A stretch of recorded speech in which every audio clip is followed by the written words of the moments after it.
சண்முகம் சொன்ன மாதிரி சவுந்தரபாண்டி வந்திருக்காரு. அதை வந்துட்டு கரெக்டாக பரணி வீடியோ எடுக்க ஆரம்பிச்சிடுறாங்க. அவர் உள்ளே வந்தோடனே சட்டுப்புட்டுன்னு சொல்லி கூட்டிகிட்டு வாங்க அப்படின்னு சொல்லிட்டு பாக்கியம் சொல்ல, நீங்கள் பாரு உன்னோட தங்கச்சியை என் வீட்டில் வந்துட்டு வாடுறதுக்காக கூப்பிட்றதுக்கு வந்திருக்கேன் அப்படின்னு சொன்னோன்னே அப்படியே மொத்த பேரும் ஷாக் ஆகிடுறாங்க. ஆனால் சண்முகம் எதிர்பார்த்துட்டான்றதுனால வந்துட்டு அப்புறமா பரணி வந்துட்டு போடி போய் ரெடி ஆகிட்டு வா போ அதான் சொல்கிறார்ல அப்படின்னு சொல்லிட்டு போயிட்டு சாரியெல்லாம் மாற்றிட்டு வர வைக்கிறாங்க. அப்புறமா சந்தோஷமாக அவங்களும் வராங்க. அதுக்கப்புறம் காஃபி எடுத்துகிட்டு வந்து சவுந்தரபாண்டிக்கு கொடுக்குறாங்க.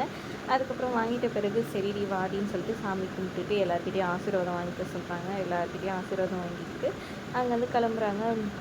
இது வந்துட்டு சிவபாலனுக்கு தெரிஞ்ச அப்பாடா அப்படியும் வீரா வந்துட்டு கண்டிப்பாக திரும்பி வீட்டுக்கு வந்துட்டார், என் கூட சேர்ந்து வாழ்ந்துருவான்னு சந்தோஷத்தில் அவரும் வீட்டுக்கு திரும்பி வராரு. அப்புறம் அவரையும் வந்துட்டு வேஷ்டி சட்டையெல்லாம் மாற்றிக்க சொல்லி ஆசீர்வாதம் பண்ணி அப்புறம் வீட்டுக்கு அனுப்புகிறாங்க. இங்கே வீட்டுக்கு வந்தோடனே விளக்கு ஏற்றிட்டு கற்பூரெல்லாம் காமிக்கிறாங்க. பெல் அடிச்சுட்டு என்னது இது ஒரே சத்தம், நிறுத்த சொல்லுன்னு சவுந்தரபாண்டி கடுப்பாயிட்டு இருக்கிறாரு. அப்புறம் வந்து அவர்கிட்ட வந்துட்டு காமிச்சு இப்போ நீங்கள் ஆரத்தி எடுக்கணும்னு சொல்கிறாங்க. அதெல்லாம் முடியாதுன்னு அவர் சொல்ல, இப்போ எடுக்கல நான் பெல் அடிச்சுக்கிட்டே இருப்பேன் அப்படின்னு சொல்லிட்டு அடிச்சுட்டே இருக்காங்க. இல்லை எடுத்துக்கிறேன்னு சொல்லிட்டு எடுத்துக்கிறாங்க. அப்புறம் சனியனையும் அதே மாதிரி மிரட்டி ஆரத்தி எடுத்துக்க வைக்கிறாங்க.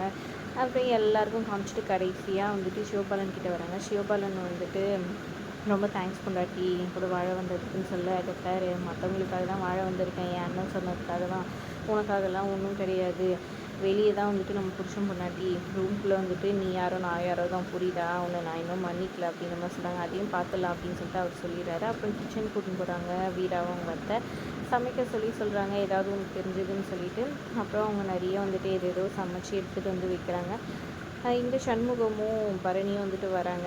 என் தங்கச்சி எப்படி வாடுறான்னு பார்க்கணும்ல, அதுக்காக தான் வந்திருக்கேன்னு சொல்கிறாங்க. அப்புறம் சாப்பிட்டு தான் போகணும், நான் தான் செஞ்சுருக்கேன்னு வீரா சொல்லி எல்லாருக்கும் பரிமாறுறாங்க.